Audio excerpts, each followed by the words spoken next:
Joshua Starnes' top 10 movies of 2012 is the Steven Spielberg Lincoln. Daniel Day-Lewis throws off another brilliant performance. Joshua, why is it number 5? It's got the big problem with me is it's got the Spielberg problem. So he couldn't figure out how to end the movie. So it's brilliant. It's well done. It just goes on a little long, and you get to a point where you're going, it needs to end. And when you can say that about a movie, it's not going to break into your number 1. Okay. Some people argue that that basically this is just another movie about rich white people talking about black problems, and there was really only one black character in the movie about black people. Well, it's not. It is and it isn't, because it's about slavery, but it's not. I mean, slavery is of course completely it has to do with black people, but it's not just a black person problem, if that's what it means. It's not. You could make that. Also, I think you have to keep in mind the milieu of when it took place. You could definitely make that argument about something that took place in this 1960s or the civil rights era, which was because there was a problem I had with like the help just a couple of years ago. Yeah. But in this case, with the world the way it was, it was impossible to have any black senators, any black congressmen. It really probably could have used a little bit more of that presence. The only major black characters they have are generally servants at the White House. You get nothing from Frederick Douglass or any of the other very well-known black community leaders of the time, and it probably could have used that.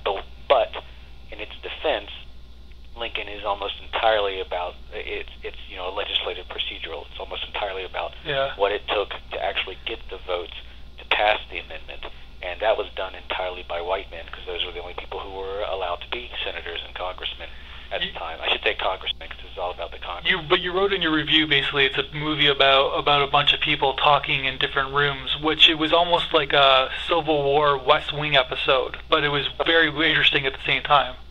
That's not a bad way to put it, but I should say, for people that's something that really needs to be brought up for something where you're used to a certain type of Spielberg film, because a bunch of people talking in rooms makes for some really great movies, and some of our best movies are like that. But Spielberg is not known as a director who makes those kinds of movies. He has a very expansive visual vocabulary that he likes to play with all the time. In this case, he's made a movie that's very, very much like a play, which is why the West Wing reference is not too far off, because that was also often like a play. Yeah. That's what we have. We have the Spielberg version of a play. But it's highly fascinating, too, but you can also say that it's kind of an allegory on how the system works even today, where there's problems, and then there was like almost the birth of lobbyists as well, with the 3 characters in the film who are like basically the lobbyists to get this law passed.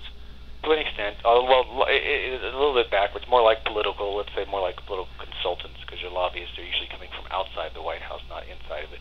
But at least, it shows you how much our country is the same from when it was created, but I also think it gives you a little bit of hope for the democratic process. You mentioned the fact that it's all about a bunch of white men talking about, black people's problems, but because they were the only people that were allowed to do that, and yet they got it done. So the fact that for all their failings and for all of our failings to the culture, we're still able to get something like that done, even if it means sometimes having to use lobbyists to that end. I think that is actually a generally hopeful and positive outlook on our culture and our political system. Well, lobbyists are not a bad deal if the only problem now is that they're being they're paid for by corporations to set their agenda. But sometimes lobbyists are how the system works in a good way, I guess, right? I wouldn't read the lobbyist card into it too much. If we're talking about Lincoln, if we're talking about the political system, up and down, most lobbyists have always come from corporations, and as corporations gain more power, that's just a symptom of them gaining more power. It depends on what the person the group you're lobbying for wants, and different people will see that as positive, and different people will see that as negative. Let's segue back. We have to talk about Daniel Day-Lewis's performance, which was quite brilliant. Is there another Oscar for this guy, or is Johnny Hawks or another actor going to take the rings? Well, he certainly deserves another Oscar. Whether he's going to get one or not is hard to say, because when you're talking about the Oscars, at some point you have to stop talking about the quality of the performance. You have to start talking about the politics